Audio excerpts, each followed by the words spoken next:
Vedare tinokuchingamidza zvekare kune chimwe chirongwa pano paZim Facebook Secrets and Confessions. Tatsuka zvekare nemamwe messages.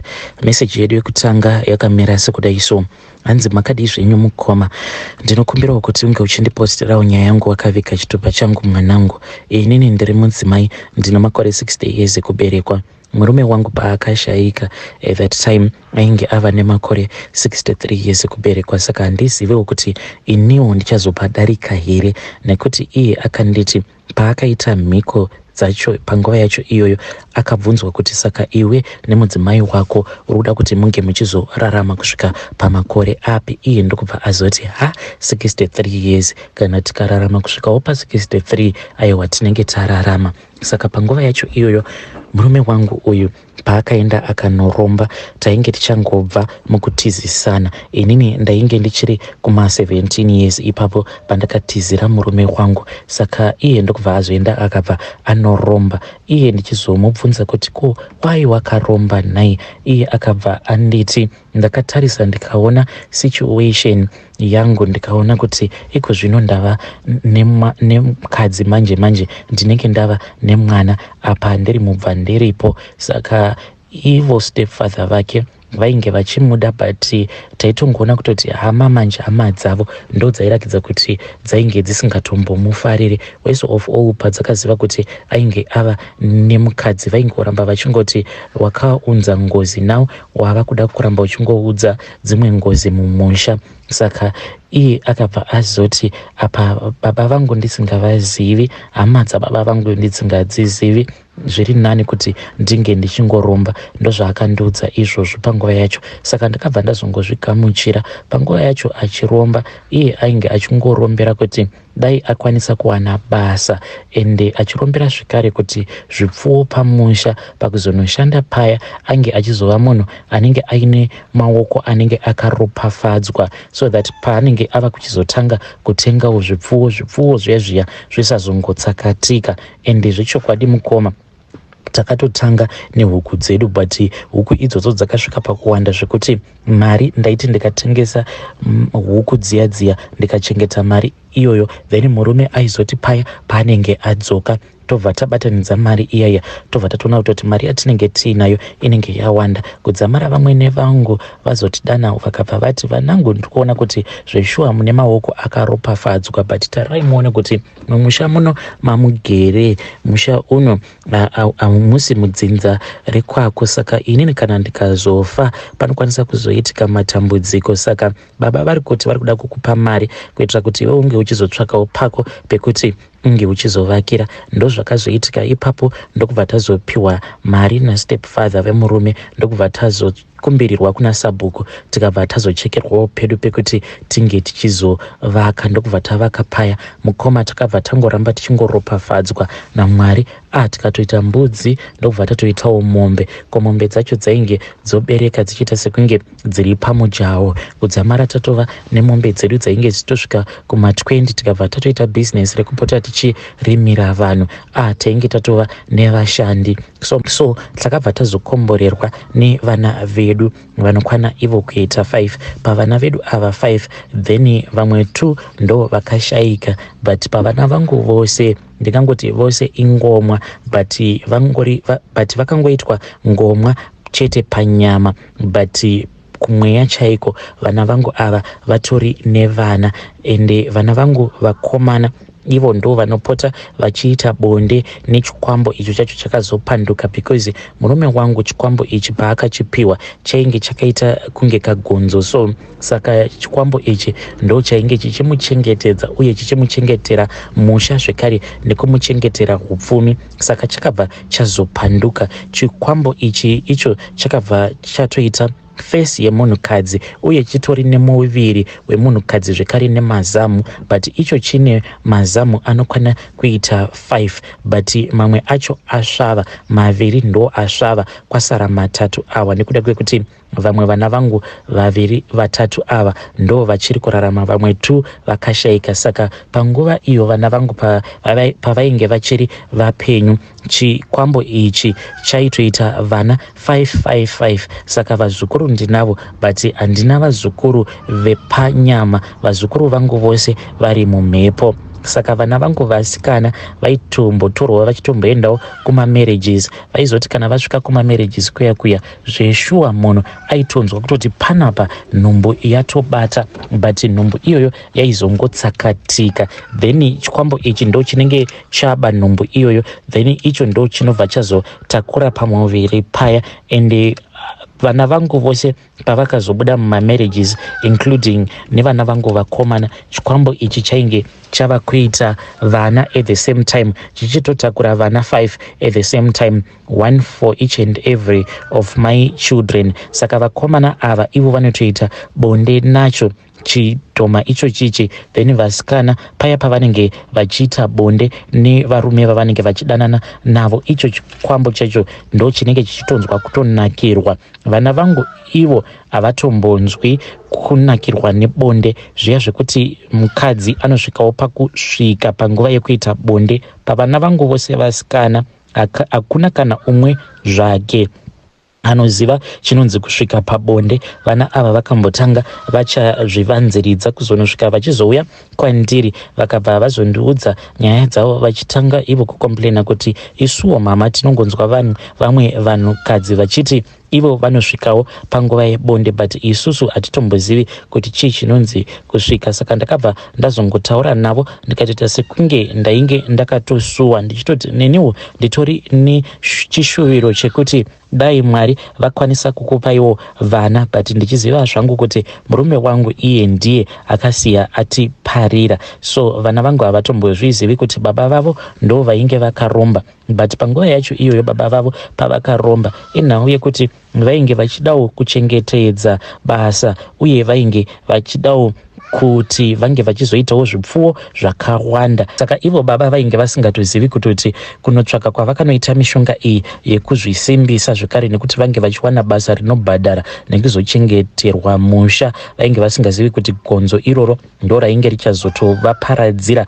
mhuri yavo. Mume wangu paakandiudza kana ndega ndakapererwa, asi ndakabva ndazongozvigamuchira nekuda kwekuti ndainge ndiine zvimwe zvinhu izvo zvandainge ndichiona zvandaipota ndichisuspekta ndichotoona kutoti zvinhu izvi zvainge zvichiitwa nemurume wangu zvainge zviine kakuromba mukati, because aiwanzo kuti musi waanenge adzoka kumusha achibva kudhorobha murume wangu aisarudza kunorara mugomo, then aizoti mangwana acho makuseniseni zuva risati rabuda murume wangu ndopa aibva azouya. Ndakazosvika pakujairira zvekuti ndainge ndava kutoziva kutoti murume paanenge adzoka aisa kuuya kumba directly, then mangwana makuseniseni aizomuka achiburuka achibva mugomo. Saka ndaizotongosiya dore mubedroom rakatongoshama obva apinda. Saka aiti achingopinda kunyange ndaitodzwa kutoti ya murume wangu ane tsvina uye ari kunhuhwa, but aizongomanikidzira kuita bonde nini zvakambotanga zvichandirwadza kudzamara ndazotongozviudza kuti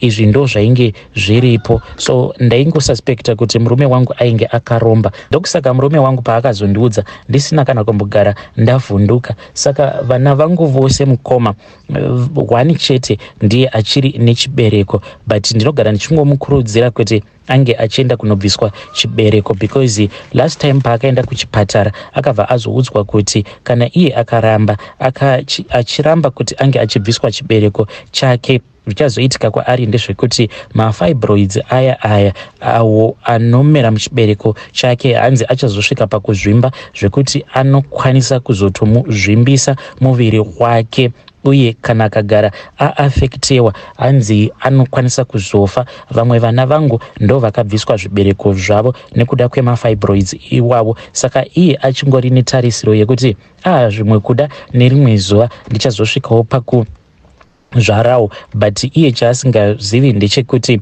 haambofi akazvara nekuda kwekuti baba vake ndo vakatogara vatomuitirawo mhiko idzodzo dzekuti anofanira kungofa ari ngomwa, nekuti chikwambo ichi icho chinoda kungoramba chichingozvara zvimwe zvikwambo. Saka ndinongogara ndichingomukurudzira kuti dai waenda ukanobviswa chibereko. Saka ndinoti kana ndikamuudza kuti dai waenda kunobviswa chibereko, anobva azotanga kuchema achiti iye she trusting God, but pane pamwe pekuti unozviudza kuti unovimba naMwari, but kana munhu wacho akakugadzira kana achikuudza kuti there is no need yekuti urambe uchingovimba naMwari, zvimwe zvinenge zvichingoda kungoti unge uchingoteerera. Saka kubvawo zvakashayika baba, zororo chairo handisisina, because chikwambo ichi chakazvara. Saka izvozvi zvikwambo zvacho zviva zvikuru zvangu zvinogara zvichingondinetsa, ende zvinongondinetsa zvichida kundiyamwa, ende ndiri kukura ndiri kunzwa kuti ndaneta,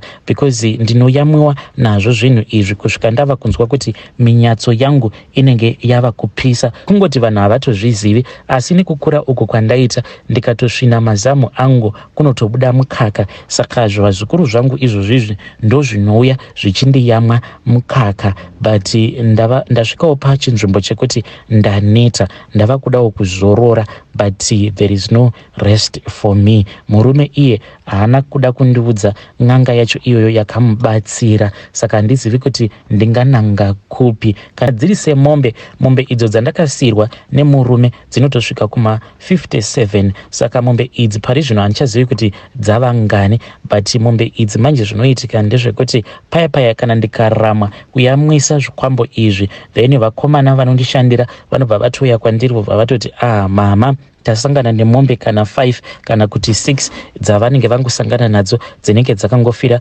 mugomo. Saka ndinobva ndatoziva kutoti inenge itori warning yandinenge ndatopiwa nazvo zviva zvikuru zvangu izvi. Saka kana ndikangonzwa zvichinzi vawana mombe dzinenge dzakafa dzinenge dzichisvika kuma 5 mugomo, ndinobva ndazozvidana zviva zvikuru zvangu kuti zvinge zvichiuya kuzonwa. Apa hazvinditendedze kuti ndinge ndichigara mudhorobha nekesi.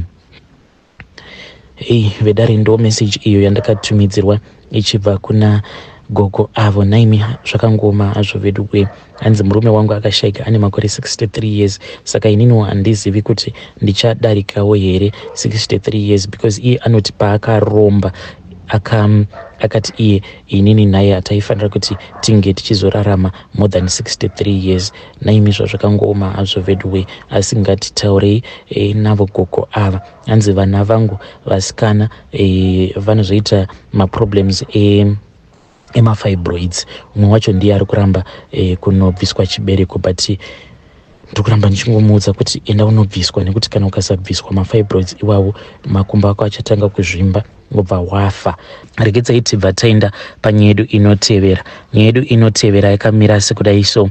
Hanzi makadi zvenyu mukoma, ndinokumbirawo kuti munge muchindiposterawo nyaya yangu makaviga chitupa changu. So inini ndiri mudzimai, ndine makore 36 years ekuberekwa. Ndauyawo pano neconfession yangu iyo yandiinayo. Ndoda kukuudzaiwo izvo zvakaitika kwandiri kuzonosvika ndichizonobatwa chibharo. Saka I am a married woman. Pandakauya kuno kuSouth Africa nemurume wangu, murume iye ainge akanditi ndainge ndawanirwa basa navatete. Ivo vatete vanoitawo zvekushanda mumba, saka vatete vangu ava vanotaurisa. Ndakabva ndaona kuti kana ndikagara ndaenda ndikanoshanda navatete vangu nekamutauriro kose ako kavanoita, tinokwanisa kuzotosvika pakunetsana. Saka ndakabva ndazoramba, ndikabva ndati ndainge ndisingadi zvekushanda, ndainge ndichida kumbozorora iye achimbondishandirawo. Murume akabva ati pakanaka. Saka ndakazoti ndabatira pamuviri ndokubva ndazopona mwana wangu. So mukoma takabva tazotanga kusangana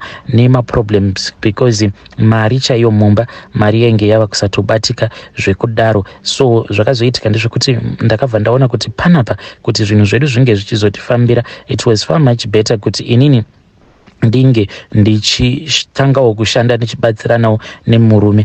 So ndakabva ndazojoina rimwe group remulocation matinogara. Saka pakazopinda umwe murume uyu akabva azoti iye murungu wake ainge achitsvaka musikana webasa. Saka mugroup imomo ndakangoita sekunge ndainge ndisiri interested, nekuda kwekuti vatete vainge varimo mugroup. Ndakabva ndazoenda kuinbox, ndikabva ndazotaura nemurume uya, ndikabva ndazomubvunza kuti ainge awana munhu webasa here akabva ati no, ainge asati awana munhu webasa. Akabva andibvunza kuti kasi ndainge ndichitsvaka basa here, ndikabva ndati hongu ndainge ndichitsvaka basa. So ndakabva ndazonzi kana ndichida basa ririko, ndikabva ndati kupi. Akabva azonditi kumaplot pacho paanoshanda ndo painge pachidiwa musikana webasa. So ndakabva ndazobvuma, but akazonditi handaifanira kuti ndinge ndichiuya nemurume wangu, sezvo ndainge ndamuudza kuti ndainge ndichida kuuya nemurume wangu kuti ange achizoona pacho apo pandainge ndava kuzoshanda. Kati kana ukagara wadaro ziva kuti murungu anobva aramba kukupinza basa. Ndikabva ndati alright, saka paribo ndichauya ndiri ndega. Takazorangana paya, then ndokubva ndazoenda kumaplates kuya murume wangu ndainge ndisati ndatombomuudza kuti ndaiva nemunhu wandainge ndichitaura naye. Zvino ndakazoti ndaenda kumaplates kuya, munhu uya ndokubva azondiintroducer kumurungu wake achiti iye inini ndainge ndiri girlfriend yake. Akabva angondichonya akabva ati izvi tirongozviitira kuti iwewe ukwanise kupinda basa. Saka murume ndakabva ndazomudza kuti ndainge ndawana basa. Murume haana kana kumbogara akafungidzira anything, ndokubva andibvumidza akanditi it is fine since wati unenge uchienda kubasa neSunday usiku uchizodzoka neFriday usiku. Ndikabva ndati hongu. So akabva azonditendedza mukoma. Ndakazoti ndaenda kuya wanikwe painge pasina pamwe pekuti ndinge ndichigara apa. Uyo ainge akandipromisa kuti ainge achazokumbira murungu kuti ndinge ndichizogara mune imwe room yainge iri panext naye apa kumaplots ikoko mukoma. Yakutombori namakombi, iye nemurungu wake ndo vakatouya vakatonditora. Saka by the time patakazosvika kumaplot zuva rainge ratovira, ndokubva ndamuti ndafunga kudzokera hangu kulocation. Akabva ati kwandiri there was no need yekuti ndinge ndichipanika. Akabva ati iye ainge achazorara pasi, inini hangu ndorara pambedha. So iye akabva azoti, so ndakabva ndazomuti there is no need yekuti inini ndinge ndichirara pambedha pako, saka iwe chirara pambedha pako ndorara zvangu pasi. Ndokubva tarara paya. Apa murume ndainge ndichingomunyepera because ndainge ndava kutotya kuti kana murume ndikamuudza kuti now murume wacho mandiri kugara ndiri kutogara nemurume wacho akanditsvakira basa, ndikati panokwanisa kuzotoita maproblems. So ndakabva ndangonyepera murume nchiita sekunge ndairara ndega murumu mangu ndega. So ndakazoti ndarara mukoma, ndobva ndakabva ndazonzwa kuti painge paine munhu ainge achindibata. Pandakamuka mukoma ndobva ndakabva ndatoona kutoti munhu ainge atori pamusoro pangu. Akabva ati ainge achikumbira. Ndikabva ndazoti zvino ndoita sei kuti ndinge ndichiridza mhere tainge tiri muchakasara mumachonyonyo. Murume uyu ndikazongomukumbira ndichichema. Ndikabva ndati ndinokumbirawo kuti unge uchingoshandisa hako dziviriro. Ndokutobatwa chibharo kwandakaitwa mukoma nashe. Ndakaita vhiki rose ndichingobatwa chibharo. Ndokubva azoti ainge achida kundiroora. Ndakangobvuma because ndainge ndichitya kupondwa because murume wacho ainge akangoita bhinya. So ndokubva Friday yakazoti yasvika, ndo apo pandakabva ndazodzokera kulocation. Murume wangu ndokubva atofara paya. Akabva anditi wakatogona mukadzi wangu, unofanira kuti unge uchitodzokera zvekare kubasa. Mukoma ndakabva ndatanga kufunga. Ndikabva ndati there was no need yekuti ndinge ndichidzokera kubasa. Murume nanhasi uno haatombonzwisise kuti why ndakaramba kudzokera kubasa. Apa mwana ndainge ndatowana munhu ainge achindichengetera mwana. So mukoma ndakabatwa chibharo mukutsvakawo basa. Ende nanhasi uno murume wangu handina kana kutombomuudza. So handizivi kuti secret yakadai inoita here kuti murume wako unge uchimuudza kuti ndo zvakaitika kwauri, kana kuti unofanira kuti unge uchingonyarara zvako. Vedare ndo message iyo yandakatumidzirwa ichibva kuna vahanzvadzi vedu. Please ngatitaurei navo vahanzvadzi vedu ava mucomment section. Hanzi ndakabatwa chibharo but murume wangu haana kana chaanoziva. Rekedzai tibva taenda panyedu inotevera. Nyedu inotevera yakamira sekudai. Hanzi makadi zvenyu mukoma, ndinokumbirawo kuti munge muchindiposterawo nyaya yangu makaviga chitupa changu. So inini ndina step mother vangu, mama vangu vakashaika. Saka inini ndini last born pavana avo vakaberekwa naamai vangu. Saka step mother vangu ava ivo vakandifonera vakandiudza kuti vainge vakaenda kune imwe dhina kunoitwa zvemanjuzu. Saka hanzi zita rangu rakazotaurwako ikoko. So takazoramba tichitaura. Handiti munongozivawo kuti mazuva ano panotaurwa nyaya dzemanjuzu zvinenge zvichireva hupfumi. Saka takati tichitaura paya ndokubva vazondipa nhamba dzagogo vacho ivavo vainge vachinzi vainge vakataura zita rangu. Saka gogo ava patakazoita dare racho takatorita pafoni, murume wangu ainge akatoteerera. Ndikabva ndazonzi inini hanzi ndainge ndine shavi renjuzu, ende vana vose avo vakaberekwa naamai vangu tose tine mashavi enjuzu, because kudzinza kunobva amai vedu kwavainge vachibva ikoko kune mweya wemanjuzu unongoteverera. Saka amai vangu pavainge vachiri vapenyu, baba vangu vakakwanisa kuita laki ndokubva vatotangawo mabusinesses avo. Saka hanzi manjuzu awo anobva kudzinza rekwaamai vangu akakonzeresa laki rose iroro. Saka gogo vaya vakabva vati ivo pavakatarisa mumweya vakabva vazoona kuti njuzu iri pandiri, njuzu iyoyo haina mari, injuzu iya yekuti iyo inongoita zvekuuchika. Vakabva vati zvino pane imwe njuzu iri pane sister yangu who is older than I am. Saka njuzu iyoyo hanzi ndo ine mari, ndo ine chipo chehupfumi. Saka apa takabva tazonzi njuzu iyi tiri kufanira kuti tinge tichitora, because iye zvemanjuzu obviously she does not like them, because iye anotongoenda kuchechi. Saka vakabva vati since iye achiona kuti zvechechi ndo zvakamukoshera, uri kufanira kuti tinge tichiuya vakabva vazoti since iwe uchiona kuti sisi vako ava ivo vachiita zvechechi vasiye vaite zvechechi, then isusu tichatora mweya iwoyo kwemanjuzu uri pavari tobva tazougadza pauri, so that iwewo nemurume wako mukwanisewo kuwanawo cheuviri. So mukoma ndiri kutsvakawo advice kubva kune vedare renyu. So far nyaya iyi takaiudza vatete, hanzvadzi yemurume. Vatete vakabva vati why not, munoreva kuti izvezvizvi kana ndikagara ndanzi pane shave rikuda kugadzwa pandiri ndikamboswera ndichifunga nezvazvo, handiti kana dai ndanga ndiri ini ndikadai ndakatodzokera kumusha ndikatonogadzwa shavi iri mukatotanga kutoita mari. Saka murume wanguwo iye akanditi let us do this thing, uye zvekare nastep mother vangu. So handizivi mukoma ndoita sei, ndoenda here. Saka zvakanzi kana ndikadzokera kungogadzwa kwachaitwa shavi racho, hanzi ndiri kufanira kuti ndige ndichipinda nehuku murukova kana kuti dziva, then kana ndapinda nehuku iyaiya then ndobva ndazoita sekunge ndabhabhatidzwa navo gogo vaya ndochibva ndazotora huku iya vobva vazondipa banga, ndobva ndazoslota huku iya vobva vazondibhabhatidza neropa rehuku. Hanzi ndokugamuchira kwandinenge ndichiita chipo ichocho chemanjuzu ndichitutsira pane chipo chandakazvarwa nacho. Please advise me, kune avo vanoziva nezvechivanhu zvinoita here izvi, kana kuti pane zvimwe zvinhu zvikuda kutoitwa. Wangu murume ava kungogara achingondinetsa achiti shatarirawo nekuti ndiri kutambudzika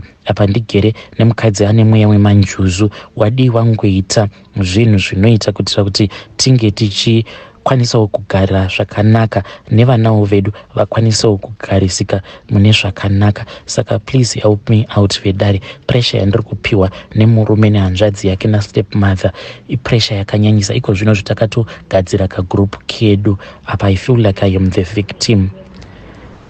Hey vedare, ndo message iyo yandakatumidzirwa ichibva kuna vanzvadzi vedu. Please ngatitaurei navo vanzvadzi vedu ava mucomment section. Yo zvakangoma hazvo vedu we.